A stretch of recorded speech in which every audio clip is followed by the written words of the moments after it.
Sir इस बीच एक negative खबर जो आ रही है और उसका इम्पैक्ट हम लगातार स्टॉक्स पर बनते हुए देख रहे हैं, वोडाफोन आइडिया। एक तो इस स्टॉक पर ही हमने देखा है कि ऑलरेडी भारी गिरावट आ गई है, 9 रुपए से गिरकर अब ये 6 रुपए का हो गया है। और इसके साथ ही हम बाकी रिलेटेड स्टॉक्स में भी दबाव बनते हुए देख रहे हैं। कितने सिग्निफिकेंट है इस समय वोडाफोन आइडिया की चिंता, क्योंकि कल तो बिरला साहब ने नॉन एग्जीक्यूटिव चेयरमैन पद से भी इस्तीफा दे दिया है। शायद इसका कहीं न कहीं अंदाजा लग रहा होगा बाजार को, इसी वजह से कल और परसों के बीच में 2 दिन में स्टॉक काफी तेजी से गिरा। सुप्रीम कोर्ट का फैसला आने के बाद जो कुछ भी डेवलपमेंट हुए हैं वो थोड़ी चिंता की बात है। न सिर्फ वोडाफोन आइडिया के शेयर होल्डर्स के लिए, वोडाफोन आइडिया के कस्टमर्स के लिए भी चिंता की बात हो सकती है कि अल्टीमेटली उनका क्या होगा पता नहीं।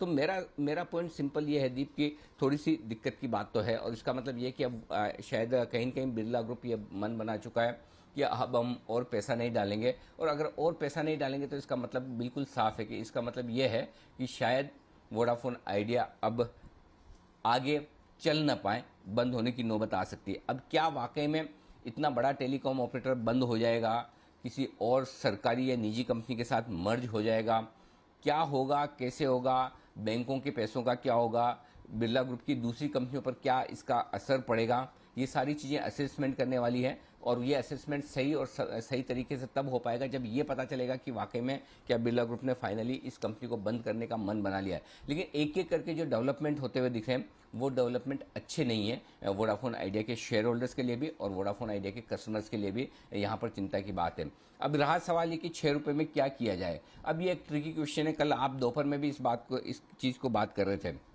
अब होता यही है कि कहीं उम्मीदें होती है, कहीं निराशा होती है।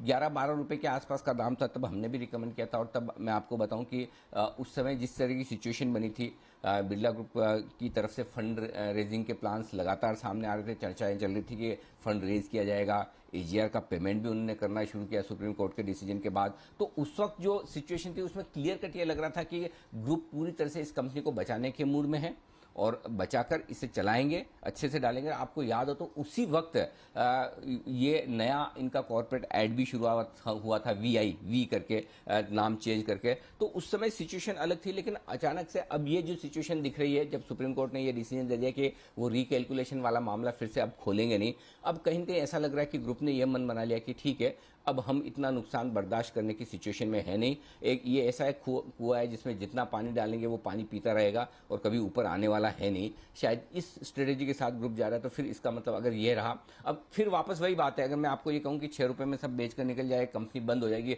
और पता नहीं कल कुछ इस तरह के डेवलपमेंट हो जाए, किसी और कंपनी के साथ मर्ज हो जाए, कुछ और रेस्क्यू प्लान निकल कर आ जाए इस कंपनी के लिए, कहना मुश्किल है। सो इंडिविजुअली स्टॉक पर कॉल देना मेरे लिए इस वक्त मुश्किल हो रहा है कि क्या करना चाहिए। अपना अपना रिस्क मैनेजमेंट आपको देखना है। या तो 6 रुपए का जीरो हो सकता है अगर कंपनी बंद हो, और अगर कुछ ऐसा प्लान बन जाए तो हो सकता है 8-10-12 रुपए आपको फिर मिल जाए। बहुत मुश्किल है एक कॉल देना, क्योंकि जो जिस तरह से सिचुएशन और जिस तरह से चीजें बदल रही है और जो बदली है पास में, अगर ऊपर की तरफ आप सही पढ़ सकते हैं तो नीचे गलत पढ़ सकते हैं, तो नीचे की तरफ भी गलत पढ़ सकते हैं, क्योंकि ये फंडामेंटल कॉल नहीं है।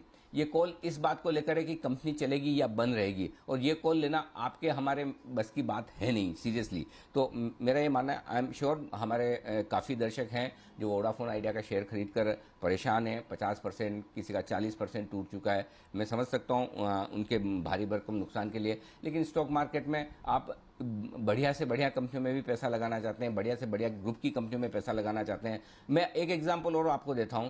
पिछले क्वार्टर में आप देखिएगा आईडीएफसी फर्स्ट बैंक ने प्रोविजनिंग वापस की है। जो उन्होंने वोडाफोन आइडिया के लोन को लेकर प्रोविजनिंग की थी, उन्होंने कहा कि हमने इतनी ज्यादा प्रोविजनिंग कर रखी है, इतनी जरूरत नहीं। जिस तरह से मैनेजमेंट ने कमेंट्री दी है, एजीआर का भुगतान किया, उसको लेकर हमें लगता है कि जो हम मानकर चल रहे हैं कि वोडाफोन आइडिया का लॉस होगा, हमने जो लोन दिया उस पर लॉस नहीं होगा, आधा हम राइट बैक कर रहे हैं। अगर आईडीएफसी फर्स्ट बैंक जैसा लेंडर भी ये सोच सकता है कि नहीं कंपनी बचेगी, हम सोच सकते हैं, सारे एक्सपर्ट सोच सकते हैं, लेकिन चीजें कई बार इस तरह से बदलती है कि इनका अंदाजा लगाना मुश्किल होता है। मैं कोई इस तरह से ये नहीं कह रहा कि क्यों हमने कॉल दे दिया, सबने कॉल दिया 10-12 रुपए में खरीदना चाहिए।